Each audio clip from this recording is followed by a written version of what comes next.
Hello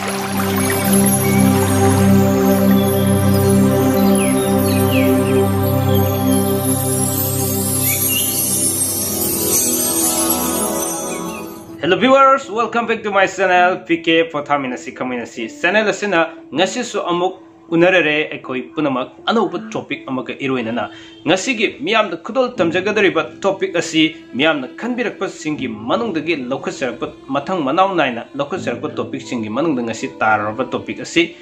luhongbagi yaba amasung yadaba matam haibasigi matangda khudol tamjage ngasi gi thamjagadariba topic asi generally one koina Chorokna common no Kona Kangmayaba point crado aduka tamjagi aduga Masimana hena Masika when the Sanaragani habidina de Sidiki ahen Makaya duna Akoina and bore Amadi Kana or the Derby Maki Kotiga Kega Yagana Panji sing the people Matam Singdo Adumut Laxaga of Neduga Chorokna Kona Kangmayaba points in Kara when Nangasi Miam Kudo Tamjagi Hajabatare Amapungwena Exerba viewers subscribers in the Tatan Hambire Alga Lona Dicari Dova Lona the Via de Azum Lona Ki Adobo Makogi Lona Madam the Karamatam the Luhong and Luhonga de Apabumatam Kari Lagini having sing missing the Yaw the Vanity Yawgari Kudol Tamjerako Nasiki Tamjeri topic as si Kajitang Adom da Karigumakrati Kanava Fangadra Kanzaduna Miamda Nasi Puduna Laxavane Karigumadom the Kanava Krapang Vivaragadi like share to be Sukaide Amati subscribe to video sing subscribe to video so anumak hena channel sigi yai phanabagi damukta amadi tungda lakadaba blogsing semjarakpa gyada uba phangnabagi damukta notification na thoknabagi damak bell icon su nambiyo haiba wafam siso adumak ngasi so nahongnana mahusagum thamjari ngasi miyam khudol tamjarege thamjariba topic se luhongbagi yaba amasung yadaba matam haiba sigi matangdani khudol tamjage miyeng taminasi and subscribe the video, please. Panchika Singda Luhong Kongdongba Yaba Matam Nomit Tithina Singba Maram Sukaina Adumak Pidabanate Pibani. Piriba Sing Maram Sing Adudi Ayambo Oina Punna Satnaba Yaba Maram Singni Akanaba Bor Kaina Gi Maram da Kanaba Matamda Mayamga Manaba Yadaba Tuan Bamong Amasung Maram Kra Laidaba Nate Legani Adubo Adugumba Maram Sing Adusu Yingsindabadi Yadabani Aduna Maram Oraga Hariba Sing Dugi Maram the Sumpanjika Singna Sorapo and so Maram Krazum Kangminaraba Amadi Eko Kudimun Kangmayaraba Maram Karaning Simiam the Kudol Tamjagadresi Maram Sing Adu Manunda Ahan the Kona Kangmayaresi Nupana Masagi Tumasuba Sahida Amadi Nupina Tumasudaba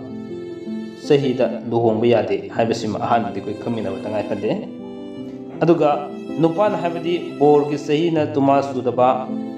Aduga Kanyagi Sahina Tumasuba Matamda Luhongadabani Habasima Lumak Sanabi Amoina Lady Lunana Ani subda mo ikoni yengmi yarisi karigumba masanapa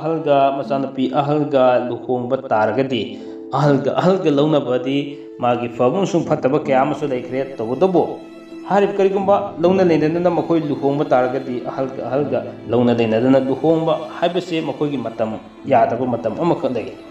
ikoni masi sanskrit lon da haijab tare sorjesta hai mapunguina kalen thada luhongbasi yade haidna akang aisingna sumna takpirami aduna ahal bu orba targati kalen da luhongbasi ma yade habasima khangminasi loinana mathangda amuk khoni yemi yarisi masanapa ahal natraga masanapi ahal makhoigi mapok tha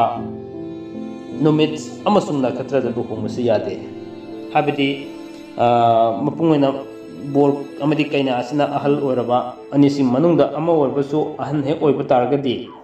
makogi mapok tha numit amadi makogi nakatra thawai maza laiba mafam sida luhongba yade habasi maikoi khaminaba tangai phate asumna mathang yengaku matamda makhata ne koina khangmada yariba amadi tangai phadribasi mama mapa amatagi nupa machin manaw natraga nupi machin manaw amuksu natraga machin mopa numit amatada luhongba yadeba haibadi koina mama mapa amakaki masa then natragana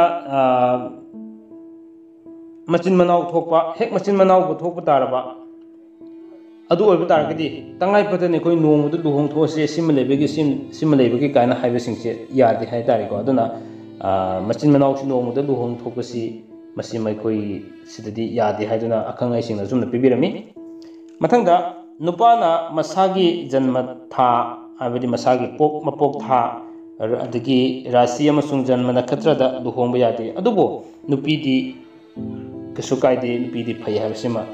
sumna thambirami aduga kogi sarotha gi aroiba numit tithi gi aroiba danda pungpham magi tha magi aroiba kogi loramdai haidare sigumba matam sidanda anisida amasung rebati nakatra gi konba danda ahumdu luhongba yade masi apung ani koine kotida irakana de sine habdu lena sabsana khangene haidare ko aduga amuk ikona mathang manawna na sum yeng koi yaba si kamanoi ni koine khangba yade si luhongba yaba tithi thaban sing haijaba tari ko thaban si mapung oina masi khangmada tangai phade haidare mapung oina nini panba humni panba mangani panba tarukni panba taretni panba tarani panba taramathoi panba tarani thoi panba tarahumdoi panba amasung purnima hai bising asi luhongbagi khwaidagi phaba tithi singni tobutabo miyamna khambigedobadi hairiba piriba singsi manungda bor amadi kaina dagi khwaidagi phaba matamsi karamba oidorino asi masidagi khangatla kan koina luhongbagi matamsi phangadoribani asumna aroibada ikoini yengbu yarisi luhongbagi phaba numit aphaba numit ikoini luhongbasi mapung oina ningthokaba yumchagesa sogolsel amasung irai hari bising asi yamna phaba numine aduga thangja simadi mayai oina dong phai haidana sum ibirami aduga atai numising asi yamna phattaba numit oi haidare ko aduna hari ba piriba matam singsida kaman oina ikoina khwaidi phaba numising se yenga kanda go ningthokaba yumchagesa sogolsel irai si yamna phaba matam amani haidana bibirame aduga amukso khoini yengbu yarisi nomajing bisu magi phaba matam lei hari bising sidi mapung oina koigi leiriba nupa amadi nupi dugi bor amadi kaina ani dugi magi kochi dugi matung ina laksagadamne kaman noina koina sida phaba lerisini hariba matam singsini habasi mathamjage wafam khrasi galoina na ngasi ki thamjariba topic asi matang asaida tension janabagi tanja da yorokle aduna khogi mathangi topic da bok laksadringi mangoina na ngasi ki thamjariba topic sida asoiba ranba yawrasu awat apa yawrasu aduma shendok minanabagi tanja da lomina sebu wafam ji thamjaraga punam po amuka sana kurumjari